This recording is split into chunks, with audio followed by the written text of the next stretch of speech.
अब हमारा आज का टॉपिक है हाइड्रोलिक ब्रेक। ये हाइड्रोलिक ब्रेक जो है ऑटोमोबाइल्स में, व्हीकल्स में यूज होती है और ये पास्कल लॉ ऑफ ट्रांसलेशन की एक एप्लीकेशन है। ठीक है, कंप्लीटली पास्कल लॉ पे बेस्ड है। होता क्या है, मेरे पास ये हाइड्रोलिक ब्रेक है। इसके अंदर, इसके ऊपर पहले होता है ट्यूब। जी, ये ट्यूब है। इसके अंदर होता है ब्रेक ऑयल। जो ब्रेक लगेगी उसका ऑयल होता है इसके अंदर। ठीक है, जो उस ट्यूब का एक एंड जो है वो इस मास्टर सिलेंडर से कनेक्टेड है। सॉरी, इधर है मास्टर सिलेंडर। मास्टर सिलेंडर से ये कनेक्टेड है और वो फिटेड है विद पिस्टन पी। ठीक है, जो पिस्टन है वो ऑब्वियसली वो ब्रेक जो होता है पैडल का, पैडल ब्रेक जो होती है उससे कनेक्टेड है। ये ब्रेक पैडल है जिसके ऊपर फोर्स अप्लाई करके हम ब्रेक लगाते हैं। ठीक है, और जो ये है इसके अंदर ये लीवर सिस्टम है। Lever system. जो दूसरा एंड है ट्यूब का ये जो दूसरा एंड है ऑफ ट्यूब टी, ये कनेक्टेड है टू द व्हील सिलेंडर। ये जो व्हील सिलेंडर है इसके पहले इसको देखते हैं व्हील सिलेंडर। ये देखते हैं व्हील सिलेंडर। इसके अंदर दो पिस्टन होते हैं। जो ये है ये भी एक पिस्टन है, ये भी एक पिस्टन है। ओके, ये है पिस्टन P1 और इधर है पिस्टन P2। यहाँ पर है मेरे पास P1 P2 और जो इसके पिस्टन के साथ जो है ब्रेक शूज लगे होते हैं, ये है ब्रेक शूज। ठीक है, ब्रेक शूज है मेरे पास ये S1 और S2। ओके, अब जो एरिया क्रॉस सेक्शन है व्हील का बहुत ज्यादा है देन द मास्टर सिलेंडर। देखने से पता चल रहा है व्हील कितना ज्यादा बड़ा है as compare to the master cylinder. ठीक है, अब इसकी वर्किंग करते हैं। कंस्ट्रक्शन में सारी चीजें आप देखोगे। अगर आप क्वेश्चन आ जाए explain the construction and application तो हाइड्रोलिक ब्रेक। ठीक है, कंस्ट्रक्शन में आप ये फिगर ड्रॉ करोगे, हर एक चीज लिखोगे कौन सी चीज किसके साथ कनेक्टेड है। जो मैंने अभी बताई है आप उसको इंग्लिश में अपना ट्रांसलेट करके लिखोगे। ठीक है, अगर आपको आए वर्किंग एंड एप्लीकेशन तो वर्किंग लिखोगे जो हम आगे पढ़ेंगे, एप्लीकेशन लिखोगे जो हम आगे पढ़ेंगे। ये फिगर फिर भी आपको ड्रॉ करनी पड़ेगी। ये फिगर आपको फिर भी ड्रॉ करनी ही पड़ेगी। तो फिगर को अच्छे से सीख लो, प्रैक्टिस कर लो। ठीक है, अगर आए अकेला कंस्ट्रक्शन एंड वर्किंग तब तो ऑब्वियसली फिगर फिर भी ड्रॉ करनी पड़ेगी, कंस्ट्रक्शन भी लिखनी पड़ेगी जो हमने अभी की है और वर्किंग भी। वर्किंग पे आते हैं। जब इस पैडल को जब प्रेस करते हैं, जब इसके ऊपर फोर्स लगेगी, इसके ऊपर जो लीवर सिस्टम है ये पिस्टन को पुश करता है। दोबारा बता रही हूँ, पेन चेंज करके रुको। जब भी हम इसके ऊपर फोर्स अप्लाई करते हैं, आवाज आ रही है मेरी? Yes ma'am. ओके, जब हम इस पैडल सिस्टम के ऊपर, पैडल ब्रेक के ऊपर फोर्स अप्लाई करते हैं, जो है ये लीवर सिस्टम जो है ये पुश करेगा पिस्टन को। पुश करेगा जब वो अंदर की तरफ जाएगा, है ना। जब वो पुश करेगा अंदर की तरफ गया पिस्टन, किसके अंदर, मास्टर सिलेंडर के अंदर जाएगा, हल्का सा अंदर। तो उसकी वजह से मास्टर सिलेंडर के अंदर अब प्रेशर ट्रांसमिट हो गया, किसकी हेल्प से, थ्रू ब्रेक ऑयल। इसके अंदर है ब्रेक ऑयल। क्या हुआ, मैंने यहाँ पे फोर्स अप्लाई की, लीवर ने पिस्टन को अंदर धकेला, पुश किया। इसने जब अंदर धकेला तो हर जगह पे क्या है, प्रेशर ट्रांसमिट हो गया, किसकी वजह से, अंदर ऑयल था, ब्रेक ऑयल था। ठीक है, जैसे ही ये प्रेशर ट्रांसमिट हुआ थ्रू द ऑयल, ये इसमें भी क्या है, इन पिस्टन्स के अंदर भी गया, P1 और P2 व्हील सिलेंडर तक पहुंच रही है। ठीक है, प्रेशर जाता जाता इधर पहुंचा पिस्टन P1 और P2 पे। अब पास्कल लॉ के अकॉर्डिंग जो पिस्टन P1 और P2 है बाहर की तरफ पुश होंगे, बाहर की तरफ जाएंगे, इस तरफ। ठीक है, जब ये बाहर की तरफ पुश होंगे, जो ब्रेक है वो एक दूसरे के खिलाफ के थोड़े से प्रेस होने शुरू हो जाएंगे। ठीक है, तो ब्रेक शूज है S1 और S2।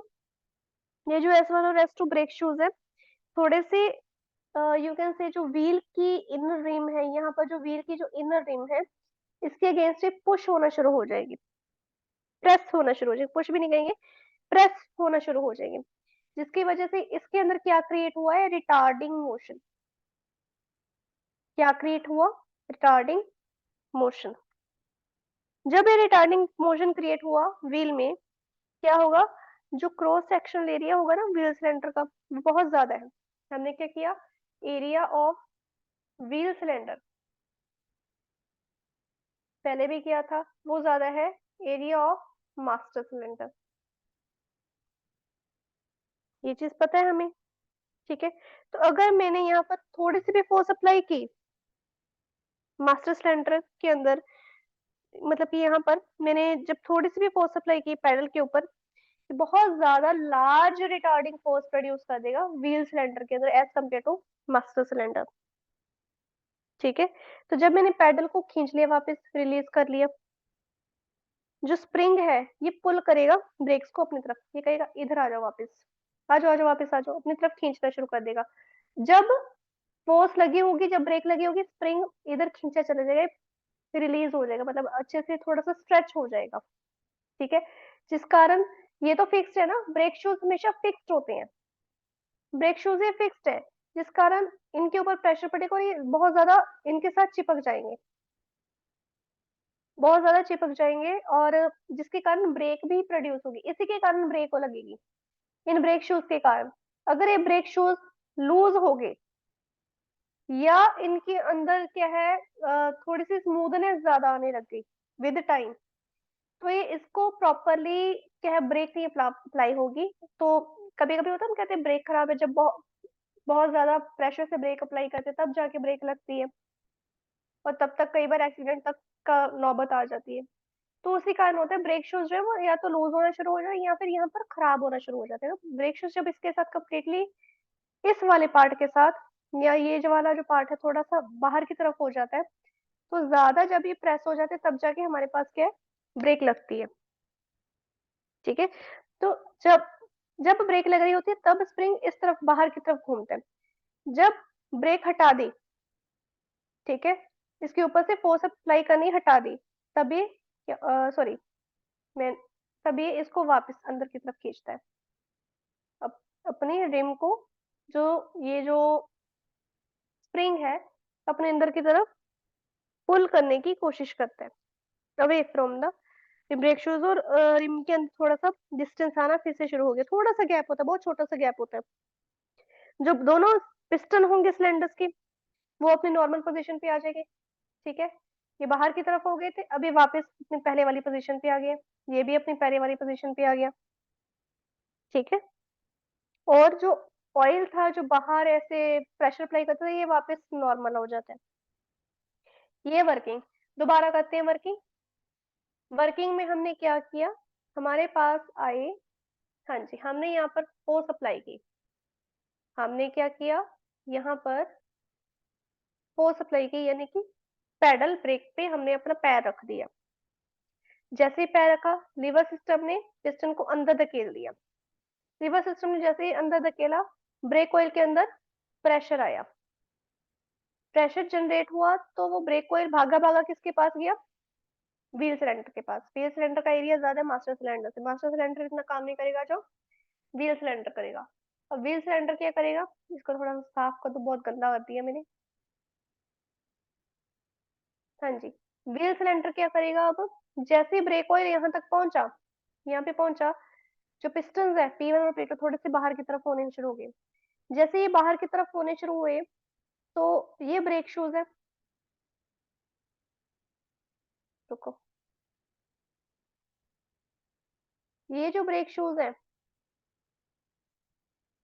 इनके बीच में थोड़ा सा, इतना सा, इतना, ये भी ज्यादा बताती है, इतना सा गैप होता है।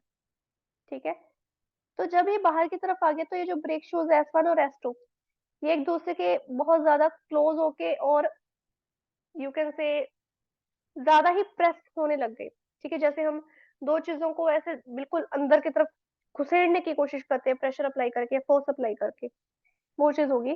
तो जब ये दोनों एक दूसरे के खिलाफ बहुत ज्यादा प्रेस होंगे एक दूसरे के, तो ऑब्वियसली ये किसके कारण होंगे, क्योंकि ये जो स्प्रिंग है थोड़ा सा बाहर की तरफ हो गया, स्प्रिंग थोड़ा सा इलोंगेट हो गया, स्प्रिंग इलोंगेट हो गया, पिस्टन पिस्टन भी इधर हो गया, स्प्रिंग भी इलोंगेट हो गया, और ये भी चीज बाहर की तरफ होनी शुरू हो गई।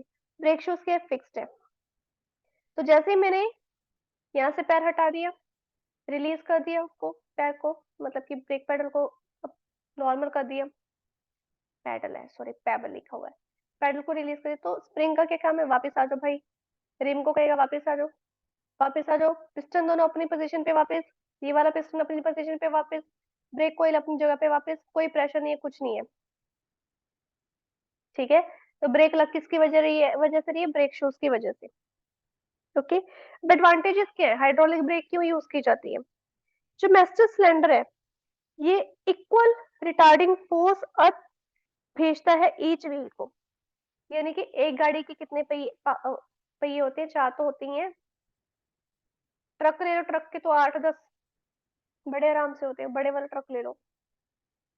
तो ये जो मास्टर सिलेंडर का क्या काम है, सभी व्हील्स को इक्वल अमाउंट में क्या भेजेगा, रिटार्डिंग फोर्स भेजेगा। जब ये रिटार्डिंग फोर्स भेजेगा इक्वल अमाउंट में, तो सिर्फ आगे वाले या पीछे वाले पहिए नहीं ब्रेक अप्लाई करेंगे, सारे के सारे कोशिश करेंगे हम रुक जाए। जब सबकी तरफ से इक्वल अमाउंट में एक रिटार्डिंग मोशन होगा, तो व्हीकल ज्यादा जल्दी रुकेगा एज कम्पेयर टू अकेले आगे वाले और अकेले पीछे वाले। तो ये चीज बड़े बड़े ट्रक्स में होती है, ठीक है, बड़े बड़े ऑटोमोबाइल्स में ये होती है, और इसके कारण क्या, स्किडिंग नहीं होती, स्किडिंग नहीं होती तो एक्सीडेंट के चांसेस रिड्यूस हो जाते हैं। सेकेंड थिंग, अगर छोटी सी फोर्स भी अप्लाई की जाए पेडल के ऊपर, छोटी सी फोर्स पे, बिल्कुल ही छोटी सी अमाउंट पे, वो भी इतनी ज्यादा लार्ज फोर्स व्हील ड्रम पे ला देती है, इसके ऊपर इतनी ज्यादा फोर्स जनरेट कर देती है, इतना ज्यादा प्रेशर जनरेट कर देती है, जिसके कारण क्या है, ड्राइवर जो है व्हीकल को अंडर कंट्रोल रखता है। मान लो कोई व्हीकल है, ठीक है, जा रहा है, ठीक है, चाहे नॉर्मल स्पीड से जा रहा है, नॉर्मल स्पीड कितनी होती है, 20 से 40 तक समझती हूँ मैं, 20 to 40, इसके ऊपर बहुत तेज है, इसके ऊपर हमें थोड़े क्राउडेड एरिया में नहीं चलाना चाहिए। If you are on highway तो थोड़ा सा 40 के ऊपर ऑब्वियसली तब तो करना ही पड़ेगा, तब तो हमारी 60 to 70 बड़े आराम से होती है नॉर्मल स्पीड। ठीक है, 20 to 40 के स्पीड पे जा रहे हैं, एकदम से आगे बच्चा आ गया, अगर हाइड्रोलिक ब्रेक नहीं होगी, या तो गाड़ी इधर उधर घुमानी पड़ेगी ब्रेक लगा के बच्चे को बचाने के लिए, जैसे हिंदी फिल्मों में और हिंदी सीरियल्स में दिखाया जाता है। ठीक है, आजकल तो कोरियन भी ऐसे ड्रामेटिक होते हैं हिंदी वाले जैसे ही, तो जैसे उनमें दिखाया जाता है। ठीक है, तो इसमें इससे गाड़ी का एक्सीडेंट होने का, बच्चे के या जो जो भी चीज सामने है उसका उसका इंजर्ड होने का चांसेस ज्यादा हो जाते हैं। हाइड्रोलिक ब्रेक है, जैसे लगाई तभी रुक गई। जो टायर्स की हमें एडवर्टीजमेंट दिखाई जाती है, हाँ जी टायर्स बहुत ज्यादा अच्छे हैं, बहुत ज्यादा उनके अंदर फ्रिक्शन है, ये वो है, जैसे ब्रेक लगाओगे तभी रुक जाएगा। सिर्फ टायर नहीं होता, ये भी होता है, ब्रेकिंग सिस्टम भी अच्छा होना चाहिए।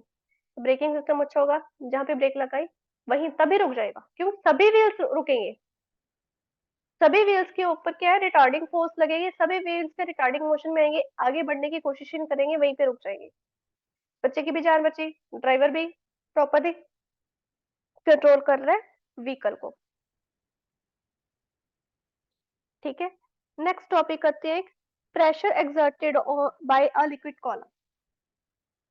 एक और टॉपिक करते हैं, pressure exerted by a liquid column.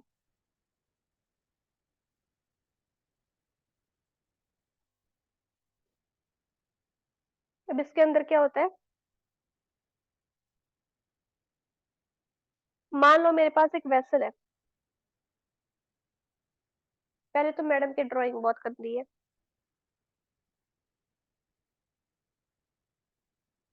ये मेरे पास वेसल है और उसकी हाइट है h, मैं यहाँ पे ये वेसल ड्रॉ कर रही हूँ।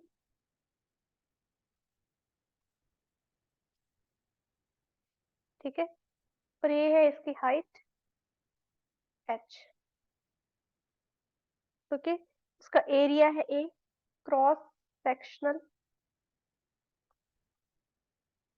एरिया है मेरे पास ए।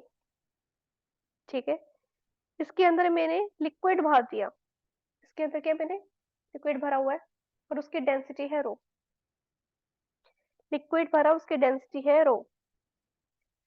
जो वेट है लिक्विड कॉलम का वो डाउनवर्ड थ्रस्ट क्रिएट करेगा। जो वेट होगा वो डाउनवर्ड थ्रस्ट क्रिएट कर रहा है on the bottom of vessel. और इस कारण के हम ये कहते हैं कि जो लिक्विड है वो प्रेशर एक्सर्ट कर रहा है। होता क्या है, जो लिक्विड का वेट है वो नीचे की तरफ थ्रस्ट जनरेट कर रहा होता है। ठीक है, तो जो वेट है, पहले वेट देखते हैं लिक्विड कॉलम का क्या है। वेट कैसे आएगा, मास लिक्विड का टाइम्स ग्रेविटी। लिक्विड का मास हमें तो दिया ही नहीं, हमें तो दिया ही नहीं लिक्विड का मास। तो पिछले चैप्टर में हम क्या करके आए ग्रेविटेशन वाले में, rho is equals to m upon v. तो एम कैसे निकालेंगे, रो इंटू वी। ठीक है, तो ये रो इंटू वी आ गया इंटू जी। अच्छा, अब ये वी कैसे निकालते थे, सिस्टम ऑफ पार्टिकल वाले में निकाल सीखे थे। वी कैसे निकालते थे, एरिया इंटू हाइट। ये सिस्टम पार्टिकल वाले में था, सिस्टम ऑफ पार्टिकल्स वाले में, और ये था ग्रेविटेशन वाले में। सिस्टम ऑफ पार्टिकल्स में हम ये कह देंगे रो ए एच इंटू जी। ये क्या हो गया, वेट। जितना वेट ये जो है लिक्विड लगाता है बॉटम के ऊपर, उसको हम क्या कहते हैं, थ्रस्ट जनरेट कर दिया, प्रेशर एक्सर्ट किया है लिक्विड कॉलम ने। प्रेशर कैसे निकालते हैं, प्रेशर निकालते हैं थ्रस्ट अपॉन एरिया। थ्रस्ट क्या है मेरे पास, ये डब्ल्यू, ये डब्ल्यू ही थ्रस्ट है जो थ्रस्ट जनरेट हुई है। ठीक है, बॉटम पे जो वही वेट है। थ्रस्ट मेरे पास क्या है, A H rho ji. Area क्या है, ए, कैंसल। प्रेशर क्या आ गया मेरे पास, एच रो जी। ये जो प्रेशर एक्सर्ट किया जा रहा है बाय लिक्विड कॉलम, वो रेस्ट पे है, लिक्विड बिल्कुल रेस्ट पे है। किसके प्रोपोर्शनल है, लिक्विड कितनी हाइट पे है। ठीक है, मान लो मेरे पास एक पॉन्ड है, उसके अंदर पानी है और वो कंप्लीटली रेस्ट पे है। उसके ऊपर एयर का या किसी भी चीज का कोई असर नहीं पड़ रहा, कंप्लीटली रेस्ट। तो वो जितना पॉन्ड गहरा होगा ना, उसके बॉटम पे उतना ज्यादा प्रेशर होगा, उतनी ज्यादा थ्रस्ट जनरेट हो रही है, उतना ज्यादा उस पानी का वेट आएगा बॉटम पे। तो वो हाइट के ऊपर डिपेंड करता है, जितनी ज्यादा गहरा उतना ज्यादा प्रेशर, जितनी ज्यादा हाइट उतना ज्यादा प्रेशर। सिमिलर उसकी जितनी ज्यादा अच्छी डेंसिटी होगी, कितना डेंस है, उसके अंदर कितने मिनरल्स है। पानी की डेंसिटी का मतलब कितना वो डेंस है, उसके मॉलिक्यूल्स कितने क्लोज है। दैट मीन सिर्फ पानी नहीं है उसके अंदर, सिर्फ H2O नहीं है, उसके अंदर अदर मिनरल्स हैं, सॉल्ट्स हैं, वगैरह वगैरह काफी कुछ है।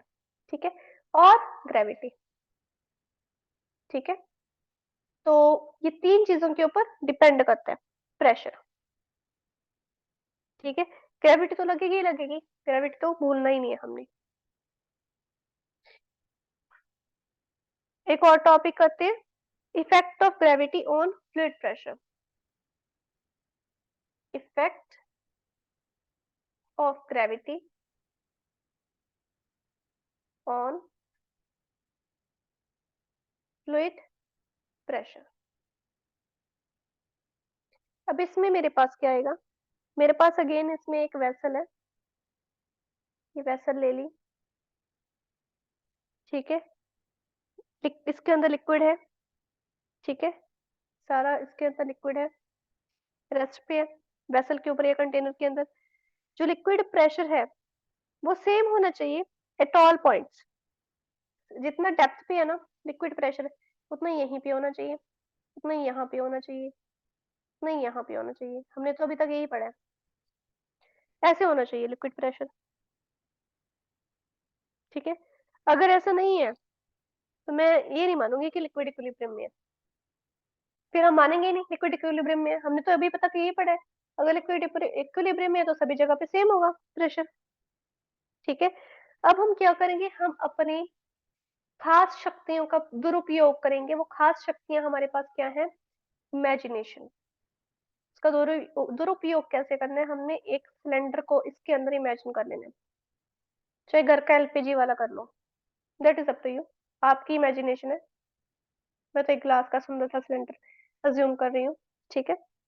मेरे पास एक सिलेंडर है, इसके अंदर इमेजिन किया मैंने, इमेजिन किया ये जो सिलेंडर है लिक्विड के अंदर है, उसका अपना एक एरिया है ए और इसकी हाइट है एच।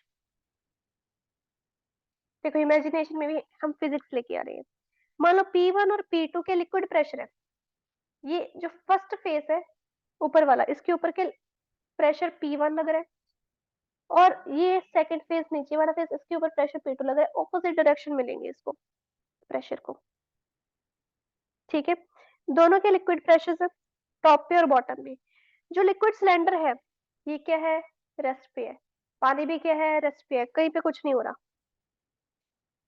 जब मेरे पास लिक्विड सिलेंडर रेस्ट पे है, जो रिजल्टेंट हॉरिजॉन्टल फोर्स होगी, ध्यान दो, रिजल्टेंट हॉरिजॉन्टल फोर्स, यानी कि इधर से और इधर से, वो क्या होगी, जीरो होगी। जो लगेगी ऊपर नीचे, वर्टिकल लगेगी। तो force due to liquid pressure at top हम क्या मानेंगे, F1 is equal to P1 है, टॉप के ऊपर, जो कि डाउनवर्ड एक्ट करिए। जो बॉटम पे है वो मानेंगे P2 है, ठीक है, जो अपवर्ड एक्ट कर रही है, ठीक है। सबके ऊपर क्या है, सेम अमाउंट में इस तरह से प्रेशर जनरेट होता है, पर जैसे जैसे नीचे जाएंगे प्रेशर बढ़ेगा, ये चीज हमें पता है, हमें ये चीज का प्रूफ ध्यान में है, ठीक है। अब देखते हैं जो वेट है लिक्विड का, एक मिनट। दो फोर्सेस आ गई, F1 और F2। एक हमारे पास वेट लग रहा है, ठीक है। अभी किया था ना weight of liquid cylinder, weight नीचे की तरफ, इसका भी तो नीचे की तरफ वेट जा रहा है। जो वेट है लिक्विड सिलेंडर का, जो हम थ्रस्ट देते हैं, वो क्या है, मास इनटू ग्रेविटी। मास क्या है, volume into density, volume into density into gravity. Volume क्या है, area into height into density into gravity. ये मेरे पास वेट आ गया, ठीक है। अब जो लिक्विड सिलेंडर है, मैंने क्या कहा है, मैंने इमेजिन किया कि ये इक्विलिब्रियम में है। जब ये इक्विलिब्रियम में है तो जो नेट डाउनवर्ड फोर्स है वो इक्वल होगी नेट अपवर्ड फोर्स के। क्यों, because liquid cylinder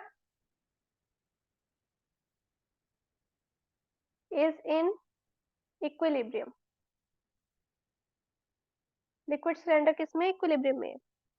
downward force कौन कौन से लग रही है, देखो एक तो लग रही है मेरे पास नीचे की तरफ लग रही है F1, एक और कौन सी लग रही है, वेट, वेट भी तो डाउनवर्ड लग रहा है, ठीक है। तो F1 प्लस W, अपवर्ड कौन सी है, F2, जो बॉटम से लग रही है ऊपर की तरफ, ठीक है। तो मैं वेट कह सकती हूँ F2 माइनस F1 की इक्वल है, हाँ जी। अब इसकी वैल्यू सीखते हैं। वेट है मेरे पास A H rho ji, F2 क्या है, P2 है, F1 क्या है, P1 है। ए कॉमन निकाल लेते हैं, P2 माइनस P1, ए कॉमन निकाले, इधर है ए एच रो जी, ए और ए कैंसल, ठीक है। यहाँ तक हो गया। अब मेरे पास P2 माइनस P1 क्या आया है, एच रो जी। ये हमने पहले भी किया था ना, प्रेशर एच रो जी की कुल है। अगर हम इस पॉइंट पे आए, 1 पॉइंट पे, ये क्या लिक्विड सरफेस के करीब है, ठीक है। अगर मैं इसको लिक्विड सरफेस के पास बिल्कुल यहाँ पे ले आऊं, बिल्कुल यहाँ पे, तो वो तो बाहर तो खुला ही है, ये कौन सा इनक्लोज्ड है, ये तो ओपन एटमोस्फेयर के लिए। तो हम क्या रिप्लेस करेंगे, P1 को एटमॉस्फेरिक प्रेशर के साथ रिप्लेस कर देंगे, यानी कि मैंने सिलेंडर को थोड़ा सा ऊपर ले आया, या सिलेंडर को लंबा खींच के कैसे भी कर लो। तो जो P1 है मेरे पास एटमॉस्फेरिक प्रेशर के इक्वल आ जाए। जब मेरे पास P1 एटमॉस्फेरिक प्रेशर के इक्वल आ ही गया, तब मैं क्या करूंगी यहाँ पर, हाँ जी, तब मैं क्या कहूंगी कि P माइनस पी ए, क्योंकि मेरे पास दूसरा तो यही बचा ना डेप्थ वाला, और तो कोई प्रेशर है ही नहीं। P2 को P कह देते हैं, P1 को P कह देते हैं, ठीक है। P माइनस पी मेरे पास एच रो जी के इक्वल है। तो प्रेशर में क्या कह सकती हूँ, atmospheric pressure plus H rho जी। इससे हमें क्या पता चल रहा है, जो लिक्विड प्रेशर है हर जगह पे सेम है, सेम हॉरिजॉन्टल लेवल पे है और सेम ही डेप्थ पे है। ठीक है, जितना यहाँ पे है उतना ही यहाँ पे है और उतना ही यहाँ पे है, सेम है सब जगह पे। Pressure at any point inside the fluid, fluid के अंदर का जो प्रेशर है ये वाला डिपेंड करता है डेप्थ पे। किस पे डिपेंड करता है, डेप्थ पे, कितना ये गहराई पे। अगर ये ऊपर जा रहा है फिर तो ये एटमॉस्फेरिक प्रेशर आ गया, उसमें तो कुछ इतना प्रेशर है नहीं, जितना ही गहराई में जाएगा उतना ही इंक्रीज हो जाएगा। ये तो पता ही है हमें, ये हम जानते हैं। ठीक है, जो एब्सोल्यूट प्रेशर है, जिसको हम कह दें एक्चुअल जो प्रेशर हमारे पास लग रहा है, असल में जो प्रेशर लग रहा है वो पी लग रहा है ना, ये है एक डेप्थ हाइट पे, डेप्थ एच पे, हाइट नहीं कहना सॉरी, डेप्थ एच पे है, बिलो द लिक्विड सरफेस, लेकिन स्टिल के ओपन है टू द एटमोस्फियर। तो जो पी है मेरे पास किसके इक्वल है, P A plus H rho G. P मेरे पास क्या आ रहा है, P A plus H rho G. तो पी की वैल्यू काफी ज्यादा आ रही है जो बॉटम पे है एज कम्पेयर टू जो ऊपर है, क्योंकि उसके अंदर इस चीज की एडिशन हो रही है एच रो जी की। तो मैं ये कहूंगी जो मेरे पास डेप्थ एच पे जो प्रेशर आ रहा था वो अगर मैंने फाइंड आउट करना तो मैं ये वाली इक्वेशन कहूंगी ना, पी माइनस पी, तो नीचे डिवाइड कर देंगे एच रो, सॉरी रो जी को अगर डिवाइड करते चाहे इसको इधर रख दो अलग से, मुझे सिर्फ डेप्थ से मतलब है। जो इस डेप्थ पे मेरे पास ये जो डिफरेंस वाला प्रेशर आ रहा है इसको मैं नाम दूंगी गॉस प्रेशर, गॉस प्रेशर। और प्रेशर एक और चीज, डज नॉट डिपेंड, इधर लेफ्ट साइड पे आ गया हूँ, does not depend on area. जितना मर्जी एरिया रख लो, जितना मर्जी चौड़ा कर लो, जितना मर्जी गहरा कर लो, कुछ मर्जी कर लो, गहरा तो चलो वॉल्यूम में आ जाएगा, जितना मर्जी एरिया कर लो, उसके ऊपर डिपेंड नहीं करता। कोई मर्जी शेप ले लो, चाहे यहाँ पे कर्व ले लेते, ठीक है, चाहे ऐसे खुला वाला ले लेते, देख ली कैसे भी शेप ले लो, चाहे ऐसे बिल्कुल कम ले लेते कंटेनर को, कैसा भी हो हमें एरिया फर्क ही नहीं पड़ रहा, हमें फर्क पड़ रहा है इससे और इससे। ठीक है, तो पास्कल्स लॉ के ऊपर इफेक्ट पड़ता है ग्रेविटी का, ये भी हम जानते हैं। ग्रेविटी का क्या इफेक्ट पड़ता है कि हमें पता है प्रेशर के ऊपर ग्रेविटी का क्या इफेक्ट है, वेट ही हमारा जो है ग्रेविटी के कारण आ रहा है। अगर ग्रेविटी ना हो तो हमारे पास वेट कैसे आएगा, ऊपर जो हमारे पास प्रेशर की इक्वेशन आई है P A plus H rho जी, ये आती ना, जी ना आता, है ना। तो इफेक्ट तो है ग्रेविटी का पास्कल लॉ के ऊपर। अगर मैं ग्रेविटी को मान लो निग्लेक्ट कर दिया, P2 माइनस P1 पे थी मैं पहले वाला, वो मेरे पास एच रो जी था, ठीक है। अगर मैंने ग्रेविटी को रिफ्लेक्ट कर दिया दैट मींस ग्रेविटी जीरो है, जीरो ग्रेविटी है, P2 माइनस P1 क्या आएगा, ये भी जीरो होगी, ये भी जीरो होगी, इस तरह कुछ जीरो होगा। तो दोनों प्रेशर P1 और P2 दोनों इक्वल हो गए, तो प्रेशर हर जगह पे इनसाइड द लिक्विड भी सेम है in the absence of gravity. तो ये चीजें तो वैक्यूम में काम आएंगी ना हमारे। वैक्यूम में हम कौन सा प्रेशर ढूंढ रहे हैं, हम तो जब हमारी धरती के ऊपर पानी के ऊपर कितना या फ्लूइड के ऊपर कितना प्रेशर पड़ रहा है हम तो उसकी बात कर रहे हैं, हम कौन से स्पेस में गए हैं। ठीक है, वैक्यूम भी धरती के ऊपर वाली वैक्यूम पर भी ग्रेविटी का असर होगा जब उसके अंदर हम पानी डालेंगे या कुछ भी करेंगे। और वैक्यूम मतलब खाली, हवा भी नहीं तो उसके अंदर पानी का क्या हो। ठीक है, तो इसलिए हम पास्कल लॉ के अंदर अगर ग्रेविटी को एक्सटेंड कर दे तब तो हमारे पास ये चीज आ जाएगी। तो ग्रेविटी प्रेजेंट है तो पास्कल का लॉ क्या है, मॉडिफाई हो जाता है। मॉडिफाई कैसे हो जाता है, ऐसे P2 minus P1 equals to rho H G, इस तरह से ही मॉडिफाई हो जाता है बस, और कुछ नहीं। ठीक है, तो अभी आज के लिए इतना ही है। कल को पास्कल बातचीत करेंगे, हाइड्रोस्टैटिक पैराडॉक्स है जो एटमॉस्फेरिक प्रेशर और गॉस प्रेशर के बारे में अच्छे से जानेंगे, हाइड्रोपेटमोस्फेयर के बारे में जानेंगे, क्योंकि गैसेस जो है वो भी फ्लूइड्स में आती हैं, उसके बारे में भी आगे पढ़ना है हमें। ठीक है, that is up for today.